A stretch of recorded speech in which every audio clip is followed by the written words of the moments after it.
So I think we're live right now. So hi everyone, welcome to the Pleasure Program. My name is Holly. I'm Victoria.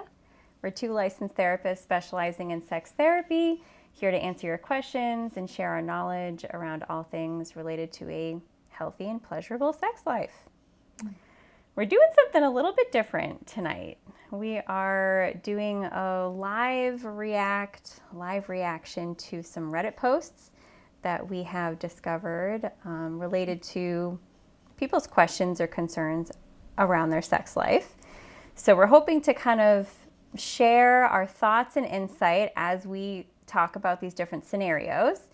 And you are welcome to follow along. Feel free to jump in the chat, give your insight. If you can relate to any of these situations and you want to share or have any experience, we welcome that as well. And so I am not aware of the stories that you found, Victoria, and you're not aware of mine. So we're kind of, it's a little bit of surprise for both of us. So we're going with our gut and I guess with what we know. Yeah. Mm-hmm. Okay. Try not to over-prepare. This could go exceptionally well. It could go horribly. We're trying something new. So feel free to give us feedback. Okay. I'm going to start us off. All right. With my first scenario here. Let me bring that up. So the title of this post is "Wife is upset because I have never finished from a BJ." I'm not going to say the full word because I really don't fully know what YouTube will flag and what it won't. Yeah. But for anyone who might not know what a BJ is, it's oral sex on a penis. Okay. My wife, 26-year-old female, and I, 27-year-old male, just started to try and conceive a child 4 weeks ago. Still no luck, but she has recently brought it to my attention that she has never made me finish from a BJ and anything else other than intercourse since we have been together. 10 years together, married for 5.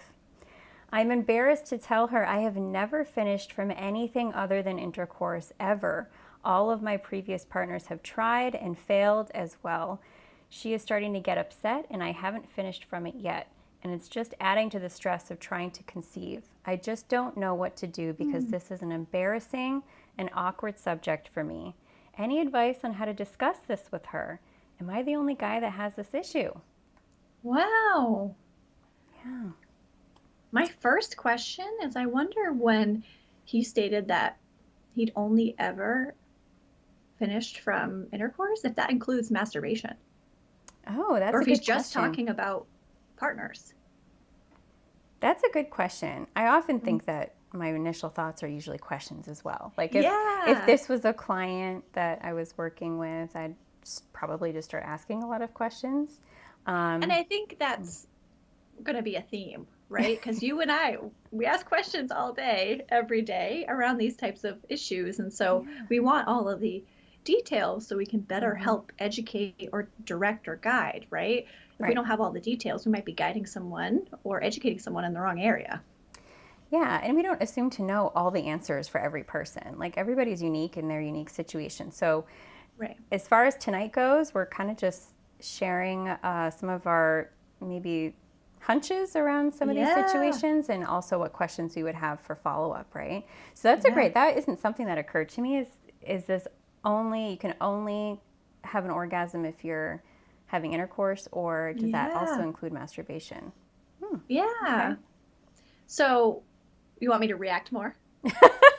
It is a live react. Yeah, keep going. Okay. I mean, see, this is new for us. So I'm like, I don't want to dominate it. Right.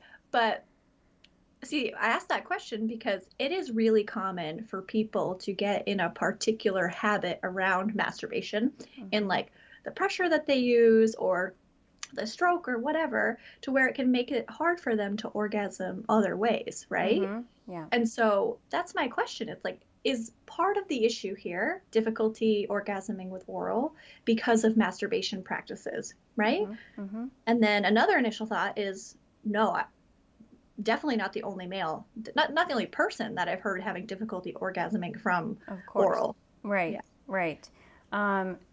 Yeah, I mean, there are some people that struggle to have an orgasm at all. So, Right. starting with a positive here, the fact that this guy can have an orgasm through intercourse with a partner, great, Yeah. wonderful. Some Yeah. people can't even do that. Not to dismiss the struggle around wishing he could have an orgasm with oral Right. and that not happening for him. So it's not that to say that that's not a struggle and an issue, but great, you're capable of having an orgasm and you know how to have one should you Right. want to have one, Right. right? So there's a positive there. But yeah, different, I think different genitals also might be wired a little bit differently in like where their nerve endings lie, maybe what feels very stimulating, what kind of sensation feels really pleasurable versus another sensation. And like you talked about, you can become habituated to a similar type of sensation. Right. And so that can make having an orgasm with another method a little bit tricky, right? Mm-hmm. So it could be possible that this guy could maybe work in the direction of being able to maybe get closer to climax or even climax with oral, but we don't know if that will for sure be a possibility for him. Right. Mm-hmm. I definitely think having the pressure of feeling like you need to have an orgasm from oral in order to please your partner is probably a significant barrier, right? Like we've talked about how performance anxiety can get in the way of things such as obtaining an erection at all, let alone orgasm, right? Mm-hmm. So I think the first step is he asked, like, how do we communicate about this? We have to communicate about how the pressure is potentially impacting this, right? So Yeah. maybe let's not focus on the goal of having an orgasm, but let's focus on the process, the fun, the connection, right? Rather than checking a box of like, okay, orgasmed via oral, great, right? Right, right. I think that's a really good point. My homework assignment to this couple might be no orgasms allowed with oral. Like, we're going to completely take that off the table. I don't even want, it's Yeah, not even going to be a thought. And just have fun with exploring sensation and maybe some right. different techniques or having fun with it. But absolutely, you are not allowed to have an orgasm because taking the pressure off, it's ironic how the more you think about, am I going to have an orgasm? Am I almost there? Like the more you get caught up in your head, Right. the harder it is to reach that orgasm. You need to kind of be in a relaxed state to get there. You need to Right. let go. So the pressure around that for sure is a barrier, I think. Exactly. Exactly. Any other thoughts about how to communicate about this? Like communication around this, I'm sure Yeah. is vulnerable and scary, especially because, he had mentioned this has never happened with any other partners. And, Mm-hmm. you know, I'm sure there's debate on whether or not you should communicate something like that, right? Like, how much do people want to know about previous partners, Mm-hmm. right? If that could be upsetting in some sort of way to hear about. Like, I'm sure that's hard to grapple with. It could be maybe upsetting to hear that. And I wonder if that would actually be helpful for her Mm. to know, like, hey, it's not you. Like, this is Yeah, like, it's not anything you're doing wrong. I just have right. never been able to reach orgasm this way. And so it maybe knowing your partner and, but that's his question, like, how do I discuss this with her? So it sounds like he wants to communicate it. Yeah. Um, but he doesn't necessarily have to bring up past partners. He could just say, this just isn't a, like, how do you bring that up without bringing up past partners? Like, I it's not like know. you can I perform know. oral on yourself. But Unless you're- I mean, we have a comment, open communication is key from Agent Smith. I completely agree. Open communication is key. Sometimes it's tricky on how to communicate openly with tone and tact and timing, right? In a way that, you know, lands Great. well. Thanks, Agent Smith. I'm only seeing that in one screen. So I'm, oh, now it did come through in OBS. Challenges of live streaming. Yeah. Yeah, So it can be tricky. it can be. I think that being able to just say, hey, like that seems to be a trickier method for me to achieve orgasm. That doesn't mean I don't like it. That doesn't mean I'm not enjoying it. Like I, Yeah. really like the way it feels. It feels really good. Sometimes I get caught up in my head, like, and that can get in the way for me. Let's just have fun with it. And Yeah.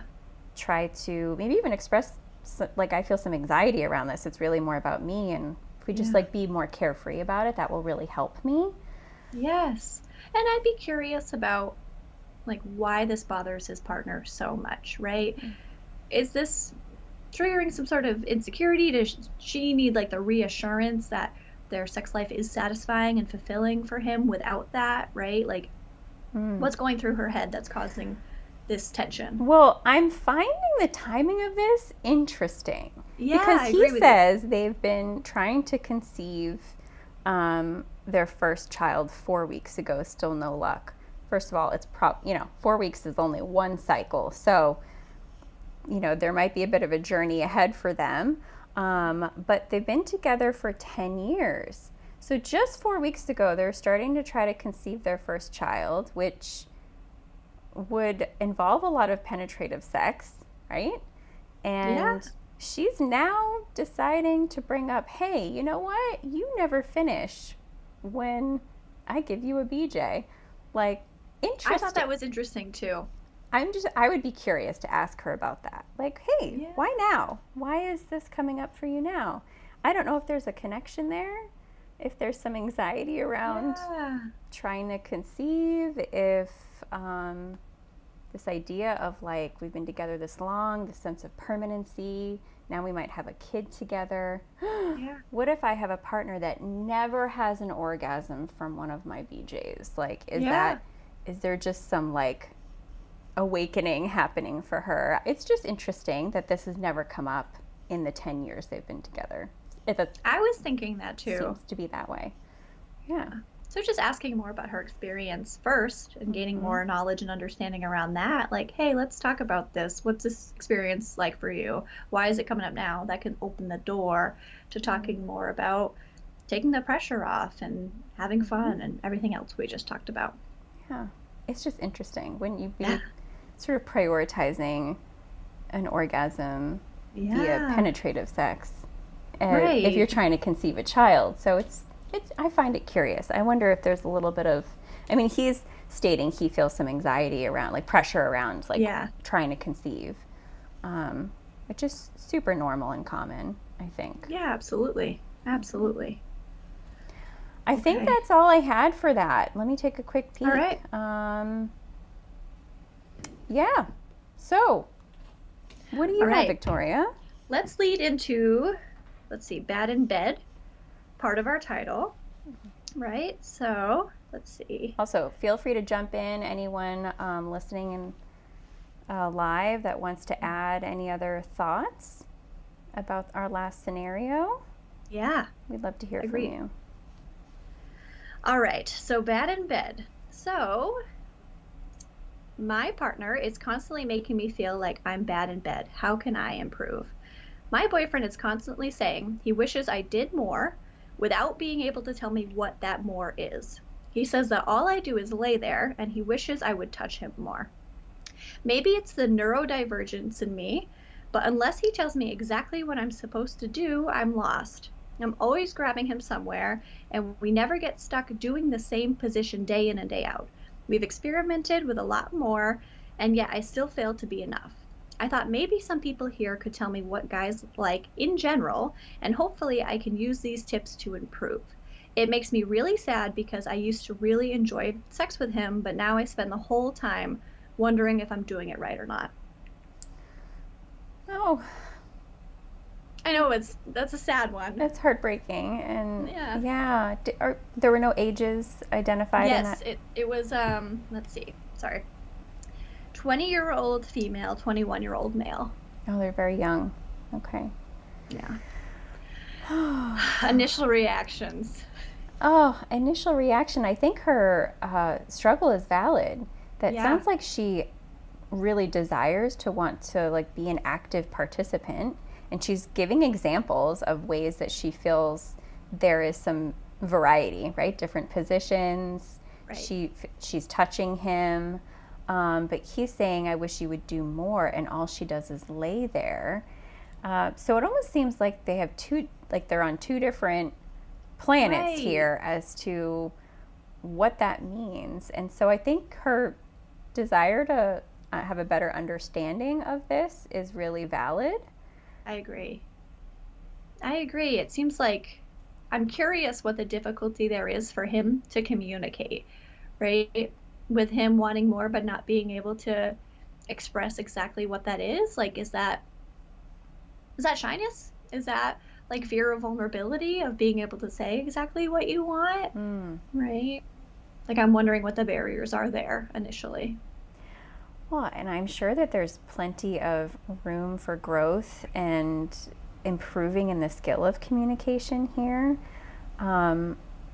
Also, for her to just ask more directly, what do you mean? So his in her version of this, his words are, "You're all you do is lay there. I wish you would do more," and touch him more. And she says that they're trying new things, different positions. She asks what more is, and he can't really tell her, but beyond that.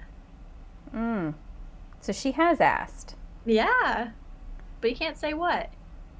I find that really interesting. I wonder if there is shyness, like vulnerability, like we talked about, right? I don't know. Maybe he's seeing things like in pornography that he doesn't know how to express.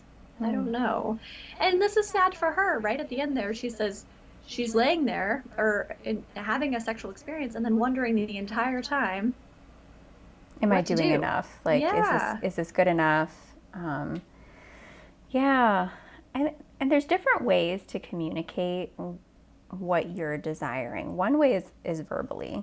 So, she could ask, where would you like me to touch you? Yeah. What would you like, is there anything else you'd like to do different right now? How does this feel? How does that feel? How's this pressure? And so just asking more specific questions. What are you in the mood for tonight? Right. Those could all be questions that might open the door a little bit more. I don't know how she's approached asking him. But those are some thoughts I have. And then there's the way to communicate that isn't verbal. And that would maybe be if he's feeling shy and feeling a bit stuck there, he could take her hand and place her hand on him where he would like it. And that is an act of communication. It's just not a verbal one. Absolutely. I love that. I completely agree. When you were talking about being more direct with questions, sometimes people, when you give them an open-ended question, they don't know what to do with it. It's like decision fatigue, right? It's like, how can I support you? And they're like, I have no idea. If you give people options, that's really helpful. Like, how can I support you? Do you want a text today? Do you want to hang out tomorrow? But the same thing can be done for the bedroom, right? Like, do you prefer that I kiss you or I, stroke you? Like, give multiple options. Give us more examples, Victoria. I was like, I don't have a good one. I think about like, what is YouTube gonna say? So I know. That's hard. Well, yeah, and I think you're right about that. It's like if it's too broad, it makes me think of our last live stream, which was all about fantasy. This like, what's your fantasy is like such a big, broad question that it feels a little paralyzing for people sometimes. Same with like, what do you want? Asking that, which is like options are endless. Let's narrow it down a little bit. Make it a little. Are you in the mood for oral or for something penetrative? We have a comment here. Sometimes it's a little awkward to communicate what you want in bed, but once you do, the whole experience gets better and communication gets a little easier each time, at least for me. Thanks, Soprano. I completely agree with that. Communication at first in anything, especially something vulnerable like sex, is really hard. It's scary. Yeah, for sure. It's a skill and you have to keep at it, and the more you take that little leap of faith and ask the question, say the thing that's kind of scary, you build up that courage and that resilience. It gets a little bit easier. You're opening the door. So I think that this woman is on the right path. She's trying to seek more information. She's going to Reddit, of course, for some answers here, and it's not a terrible move. But really the answers lie with your partner. So being able to work on that, and maybe the timing of these conversations too, maybe having these conversations when you're not like in the bedroom and just in a good mood and feeling like open to having a discussion. Right. Right. Timing is important. Absolutely. Okay. All right. I think that's all I have to say about that, except for the last piece about wondering the entire time, right? A big thing that we've talked about before is enthusiasm can be a big piece of like bedroom satisfaction. So if you do try to focus on your own pleasure, right? That in itself may help bring some enthusiasm, which may help shift some things, right? And her pleasure matters, right? Like we're very focused on like he has sort of a criticism or a critique here of their sex life. And I think, we see this happen with couples, whether we're talking about sex or other types of conflict, like turning that criticism into a request. In every complaint, there's a request. So instead of saying all you do is lay there, why won't you do more? It's like, well, you need to have a request in there. Like, what is it that you're wanting and looking for? Because it's kind of unfair to just make this criticism and not offer any productive solution. I agree. And her pleasure matters too. What she wants and what she enjoys is just as important. And I think try not to get too lost in focusing all on pleasing your partner and only that. Yeah. Well said. All right, my turn.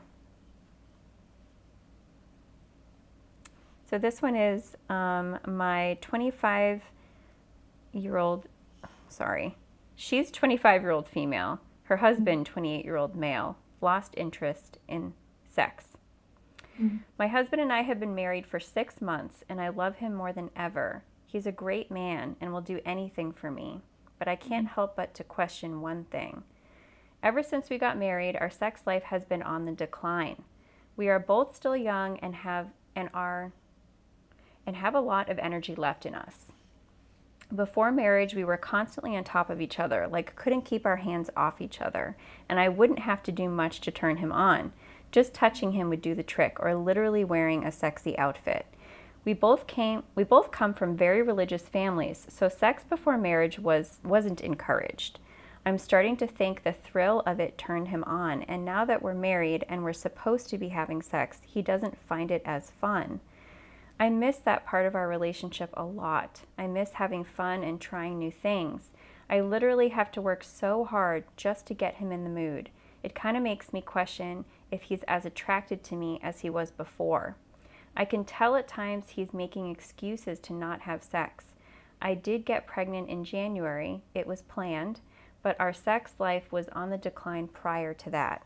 Now, another excuse he's been using is that he's scared to hurt the baby. Other than that, I haven't changed the way I look. I take great care of myself and of him. I just don't know what it could be. I understand that it may be that he just doesn't want sex at the moment, but it literally changed with the flip of a switch from having sex every day or every other day to once every 2 weeks. I talked to him about it, and there is literally no explanation from him. He does things that hurt me. Like recently I asked him for sex, but he said he was too tired, then continued to touch himself instead when I got out of bed. He spends most nights on the couch because he accidentally falls asleep, so I miss that connection as well. I feel really lonely, which is weird because he's right there, but it's a different type of lonely. I don't think he doesn't love me anymore or doesn't want to spend time with me, but there is literally just no touch unless I beg for it or ask for it. I'm starting to literally crave his touch so much. It makes me feel defeated and unconfident. TMI, but I literally can't even touch myself anymore because I just get upset and want him. Wow. When we do have sex, I'm the one who constantly initiates it, and sometimes I feel like he just does it because I want to. I miss the feeling of being wanted and feeling sexy. Has anyone ever experienced this? Men, have any of you felt this way after marriage? There's so much in that. It's a long one. That's a very long one, and there's so much in that. I was like, oh my gosh. Yeah. Wow. Wow. One, that sounds incredibly confusing and incredibly painful. And I can't imagine, it makes sense if she's questioning like what's going Hmm. on if it's just a flip of a switch with What's marriage, right? changed? What's happened? Right. So many intricate pieces here. One, we have talked about safety versus adventure, right? Like Mm-hmm. if you feel safe in a relationship, which if you're getting married, hopefully you are, right? Mm-hmm. Like if you're feeling safe, maybe some of that adventure has declined. And maybe that means some of the desire has declined too, which is really common, can happen, especially in longer term relationships. We've talked about that in a different video, right? Mm-hmm. So, This, yeah, they seem quite early in their relationship for this to yeah. be happening. Now, she's 25, he's 28.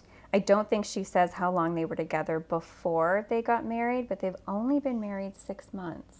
And Yeah, so, like, I think that's valid yeah, that, the loss of adventure does play a role in, just sex feeling more mundane or routine and, or losing some interest in that because it's not as novel. But it does seem a little bit unusual for this to be yeah. happening this early on as newlyweds. But she might be onto something with the loss of adventure due to the religious background. I think that what I was thinking was that perhaps, you know, both of them coming from religious families and sex being discouraged before marriage, that, well, if you're engaging in sex before marriage, it's a very taboo and thrilling, Right. and we're not supposed to be doing this kind of experience. And also, sometimes there's feelings of shame that get wrapped up in that as well. There's a lot of conflicting emotions that can happen if you're having sex before marriage and you have religious beliefs. And so that might kind of become intertwined in your arousal template, like with what Mm. is arousing. And perhaps that might be what's happening for her husband, that he associates. We talked about this in our kink, was it the kink show we did where we talk about Association? What are you? conditioning? Yes. Like how in our brains we can kind of condition two Yes, yeah. different things, right? Why certain kinks might develop. I'm avoiding the F word. Not, anyway. Not FETIS. Can I spell things on YouTube and like it won't flag us? I don't know. But anyway, certain things can become linked in our arousal template and kind of like in our wiring.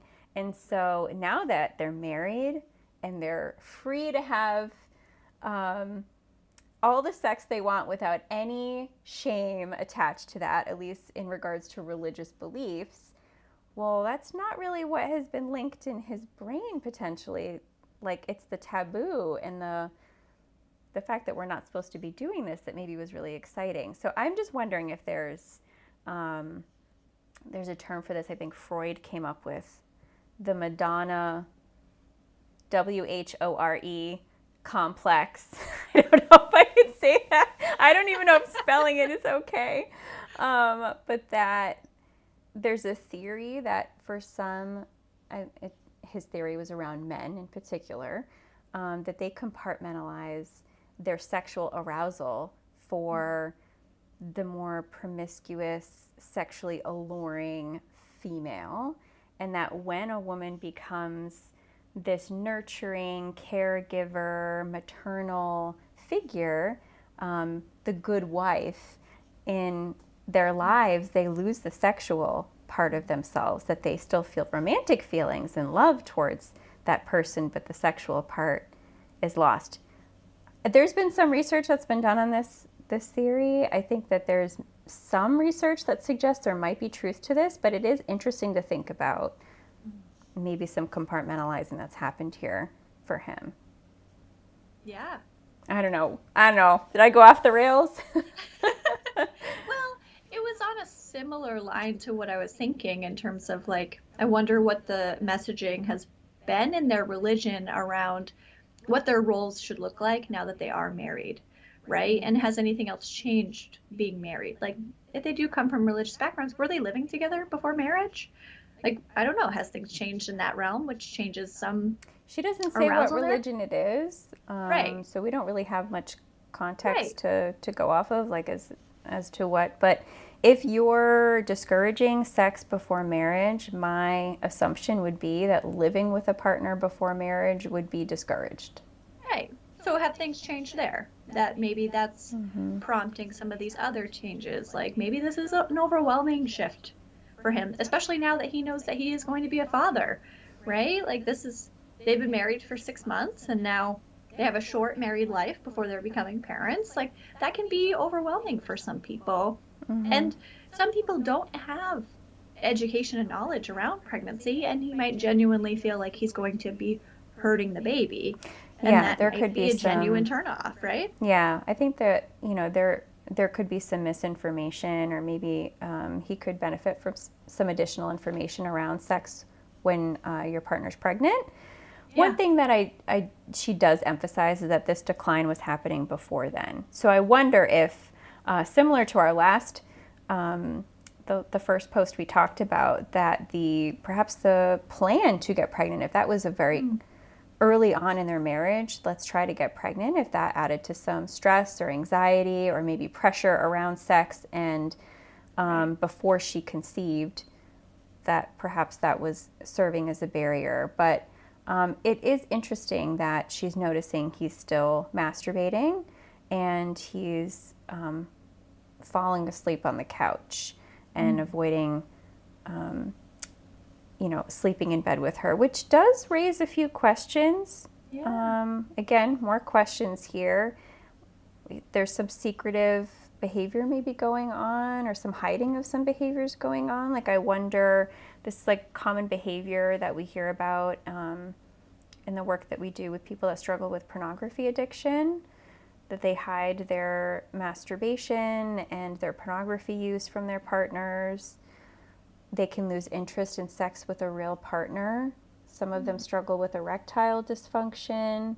She's not mentioning any issues around erectile dysfunction, but the loss of interest in sex with a partner is often a common theme for individuals that struggle with pornography addiction. So it was just something that I thought was interesting, that just reminded me of some of the behaviors I've seen in other individuals I've worked with that particular struggle. Yeah. I was curious if the masturbation was happening with the pregnancy, right?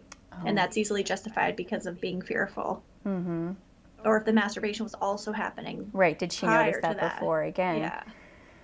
Either way, there's so many questions because there's so many details. Yeah. Yeah. And I guess I just want to validate how painful it is, especially for a female partner in a heterosexual relationship, to not feel desired and sexy and wanted by their male partner, because so much of our value as women, whether that be good or bad, is often, there's a lot of emphasis around how desirable women are to men.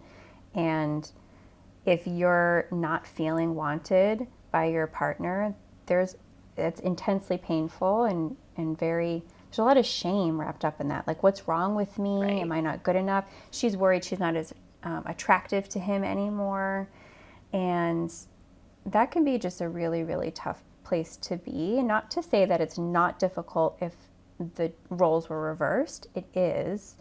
But we have a lot of assumptions, stereotypes, that, men are supposed to be chasing around women, practically begging for sex. And if you're in a heterosexual relationship and your male partner has lost nearly all interest in having sex with you, that's a very lonely place to be. And she says that she feels very lonely even though he's right there. So that's super hard. I actually think this couple would be a good candidate for sex therapy. Yeah, absolutely. I think that it's such a big shift that they could probably benefit from that. I honestly think all of these couples could benefit thus far. Sure. This one just seems very, very a huge decline very quickly. But yeah, I think therapy would be beneficial for any of the individuals we've touched upon yet. Yeah. Right. All right.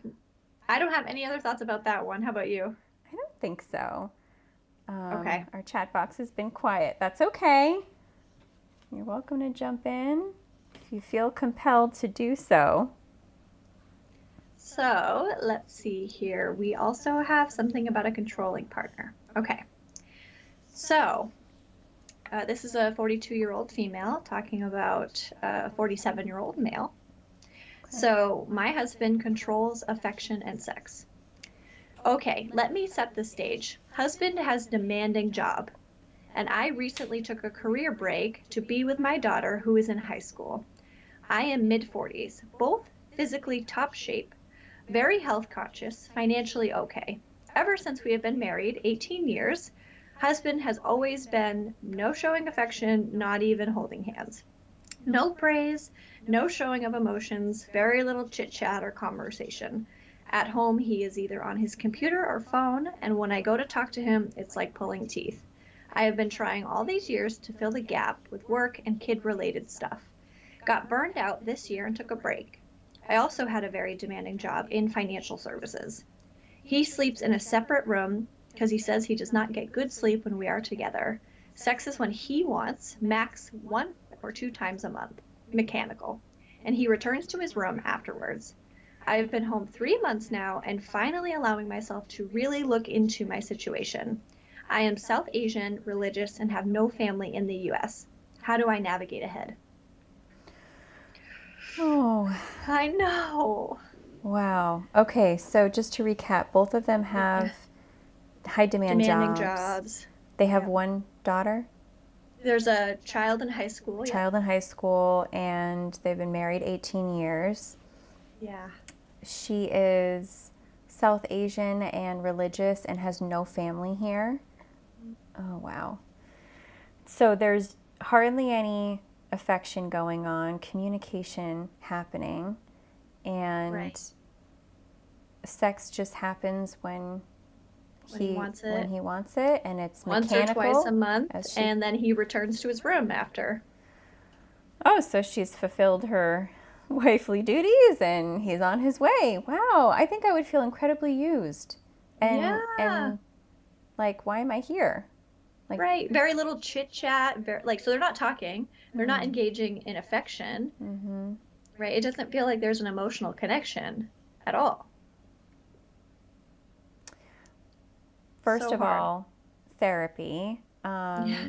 And does she say how long this has been going on? Does she reference how things were in the beginning? I think she mentioned that it's been going on for the entirety of their marriage, but she distracted herself with work and with kid-related stuff, she said. Wow. So But now now, she's gotten a chance to really take a look at it with right. taking a break. Yeah. So wow, what an awakening to have, Yeah. being home and having a little bit more time to reflect. Also, their child is in high school, so is Yeah. probably, getting older, needing less caregiver Yeah. duties. Yeah.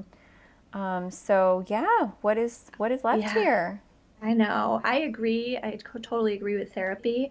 I would encourage her to find other social supports. She doesn't have any family. So how can we get you a social circle, some friends? What interests do you have, or what interests do you think that you could enjoy? Like, let's get you involved in some other groups, or maybe there's other parents from the high school kids that your kid is friends with. Like, how do we get you more involved so you have more of a social support, so that as we navigate what we want to do with this marriage, like, we have people to lean on, right? Like, you're Yeah. not going to be completely alone if you do choose that this marriage is no longer for you. That's a great point. And I even wonder if like individual therapy on top of that would be like couples therapy. Sure, we don't know if her husband would be open to that. He seems pretty removed Yeah. and closed off. But for her to have support right now to navigate, like, what does this mean for me and what do I want moving forward? Yeah. And getting that social support. So it's like joining a book club or take an art class or getting out there. I mean, she's reaching out on Reddit, which Right. is something. Like she's trying to seek support in some way, out there. Right. Right. And we don't know if she's really tried to communicate around this. It sounds like she's just distracted herself and avoided. And I wonder what would happen if she started to communicate, right? Like, you know what, this is what I'm noticing about our marriage. Are you happy with this? Are you satisfied with this? Or should we work on this? he might also be unhappy, but they just haven't talked about it. Yeah. I'd also want to ask about, like, what's kept you together for so long? Like, where are the good parts here? Right. She doesn't really seem to identify any, but sometimes when you're feeling really down and you're struggling and you're coming to these realizations, it's hard to see any positives. So, like, what do you do well together? What has kept you in this marriage for 18 years? And it's interesting that she uses the word, her husband's controlling the. Don't you find that interesting? The word he's control. I was expecting something different when you started to read this. Like, oof, someone who's, it sounds like such an active word that you're controlling someone, that you're forcing them to do something they don't want to do, and they sound very passive. Yeah. Like, I suppose they're having sex when he feels like it, and she doesn't sound like she's objecting to that, but also not finding that very meaningful or fulfilling. Yeah. But her choice of that word controlling almost makes her seem like she has no part in this. Like, it's all in him. I don't know. I'm just a bystander here. That it's just interesting. It is interesting. It is interesting. It might show like how she's feeling, like where her voice lies. You know. Yeah. Or you might feel controlled or feel like you don't have a say, when perhaps maybe you do. Yeah. Right. It sounds like an incredibly lonely situation to be in. Yeah. You know. Yeah. And that they've been so focused on careers and like child rearing that their relationship, it sounds like from the beginning though, has not been a very affectionate and sexual one. Right. But 18 years is a long time. I'm sure it's scary to even consider something different. Know that there's something different, right?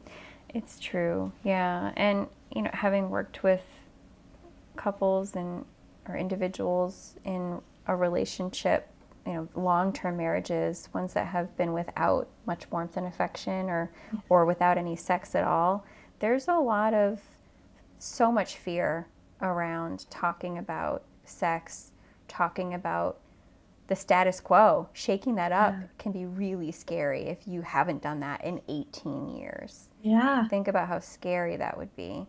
Especially with no support, right? Like, I just can't imagine. Right. She might feel trapped. And that might be why she uses the word controlling too. Like, what choice do I have here? This is my whole world.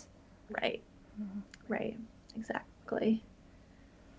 These are some sad stories, right? I know. I'm starting to wonder if we need to have like a palate cleanser at the end of one of these, because they are they're heavy, and these are real people. These are real human beings that have, you know, put their stories out there on the internet looking for some help. And maybe we'll try to, like, when we do this in the future, maybe we'll try to end it with one that has an update at the end that's a positive kind of come around. Mine has an update. Does any of your? I will read the update from one of mine. Okay. From the this might be the palate cleanser we need. So this is from the first guy who said that his partner was upset that he couldn't have an orgasm from a BJ. Update. Thank you all for the loving support and kindness you've shown. I've talked to my wife about not being able to come from BJ's and explained her the past trauma I've had with the issue from previous relationships. She understands how I feel, and I explained to her that it wasn't her fault and that I've just never come from that. We did figure out that we might try some new things to change that into the people who do not understand why I was so embarrassed about this and why I did not want to talk to her about this. First, let me explain. Before we met, I had a few relationships where the same issue, and some of them said I was a piece of broken equipment. Oh. Basically, just kept putting me down, so I've never been comfortable talking about the issue. I figured I just couldn't from getting a BJ, and that was the issue, but through talking with my wife, we've worked it out, and to be honest, some people have been saying that I have intimacy issues. I shouldn't be scared to talk to my wife about that, but yet again, there was underlying issues and trauma from previous relationships because of the issue of not being able to come from BJ's or hand jobs. I'm 100% open with my wife except to this topic. We have a great relationship. We have great intimacy in the bedroom. Every time we have sex, she literally, I don't know if I should say some of this. She does something so I know she is satisfied. We'll call it orgasming. But we're going to keep trying to start our family, and she is going to work on making sure we are both satisfied in other ways. But thank you all for the kind words and support. This wasn't an easy topic to talk about, but I'm glad I did, and I'm glad I took the advice from some of you. Thank you. Wow. That was a long update. I didn't realize how long that was. It was good, but also so sad that people would be like, you're a piece of broken equipment. Why can't we just be nice to one another? Why can't we just show some compassion? Real people who say this? This is like a real person who said you're a piece of broken equipment? Right? I mean, I just, like, you should lose your, I don't know. Yeah. I was just going to say something not very nice, but we have to model the kindness and compassion, Holly. We do. Like, well, no wonder this guy was terrified to talk to his wife about it, because he's been shamed and dehumanized for this issue. So it makes sense. And I think there's something especially cruel about shaming somebody around sex, because it's such a vulnerable and intimate part of ourselves that to be shamed in that way does so much damage. So glad that he is in the relationship he's in, and his wife heard him and is being supportive. And what a healing experience that must have been for him to be able to share this with his wife, and to have the reaction of support and love and care. And just goes to show the healing power of healthy relationships. Right, exactly. Maybe take some of the edge off that fear of communicating, right? Like Soprano had said earlier, it's scary, but it can be really worth it. Yeah. Well, we have like 10 minutes left. I know we normally stream for an hour. I mean, I have a couple of extras if we want to. Yeah, I have one more too. Oh. This one, I was sort of an extra, so I hadn't thought too hard about it. Actually, all right. Here, let me grab mine. Yeah. We'll just put you on the spot. All right. We're like, that's fine. All right. This one I thought might be good, because it's something that I've actually seen come up a couple times on Reddit, a similar theme. Okay. So, 33-year-old male seeking advice how to address 30-year-old females concerning feminine hygiene. So, my girlfriend's feminine hygiene is concerning due to her lack of female role models and avoidance of doctor's visits. How can I address this without hurting her feelings? I'm seeking advice on addressing my girlfriend's concerning feminine hygiene. She lost her mother when she was young, around 6, and grew up without female role models. As a result, she lacks guidance on feminine care practices. Despite our 5-year relationship, she hasn't undergone routine female doctor visits and admits to never having had one. Her lack of regular hygiene practices has led to noticeable odor, impacting our intimacy and causing discomfort for both of us. While I've attempted to broach the subject delicately in the past, I'm struggling to find a way to address it effectively without causing embarrassment or hurt feelings. How can I approach this sensitive topic with empathy and understanding? I want to help her feel comfortable seeking medical advice and improving her hygiene habits without damaging our relationship. See, this sounds really hard. Yeah, yes. We have talked about how to communicate around body odor in one of our previous shows. I think the one all about communication. Yeah. And that is so hard. It feels so scary and vulnerable to talk about.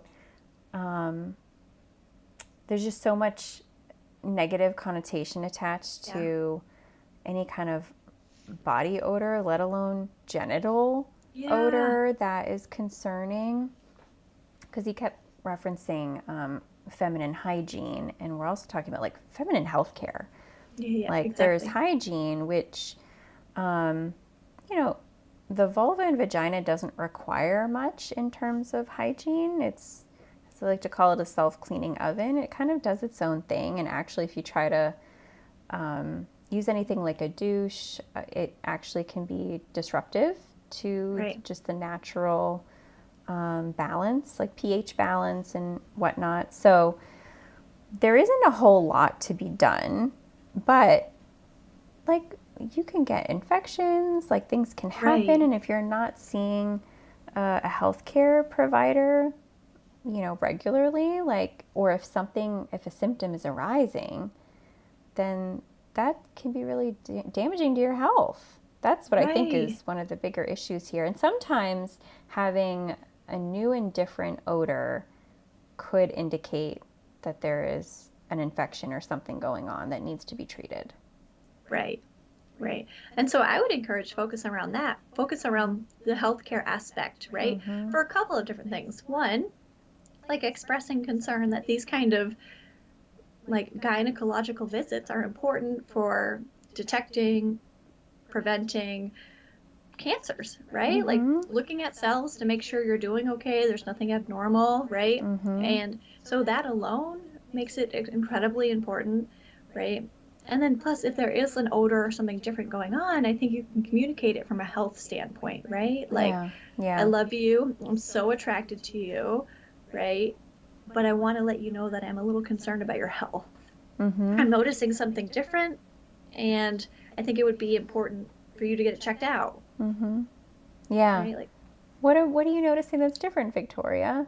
And right? then what do you Like, say? there's just a different odor than Scent. normal. Yeah, different I scent. feel That's like we way could we better could word. use words that maybe aren't as like reduce Yeah, the ability or easier to hear, right? It's going to land a little bit better. I love If you're that. like, I notice a different scent, and I'm Yeah. just a little worried. Like, I know you've never been to see a gynecologist, and I can only imagine how terrifying. I mean, it's a very invasive doctor visit. Right. I mean, generally speaking, objects are being inserted into the vagina, and like someone's, doctor's face is right up there. It's a very overwhelming and invasive appointment, and a lot of women feel a lot of fear around their first visit because it just sounds so scary, right? So I think that's maybe even validating that. Like, I know that probably Yeah, sounds really scary. Like, what would be helpful? Like, maybe having like I could go with you, or a friend could go with you, or maybe absolutely. you just go to the first visit and you just tell them how nervous you are. But I'm assuming that there's nerves around that, as to Oh, I'm why sure. this woman hasn't been to a doctor yet. But yeah, maybe going the health route versus the hygiene route, I think would Yeah. be perceived a little bit better. Yeah, I agree. And I feel for her, right? Like losing her mom at what, 6 years old? We don't even know the circumstances around that, right? Like, ugh, That's hard. heartbreaking. And that might be part of the barrier, and it might not be. We don't know. Because, Right. there might be other reasons that are holding her back. And did they say they're in their 30s? Is that what Yes, I think so. said? Which is a long time to not have an like OBGYN visit. 30s. Yeah, Yeah. absolutely. Yeah. It's like definitely needed at that point. Yeah. Yeah.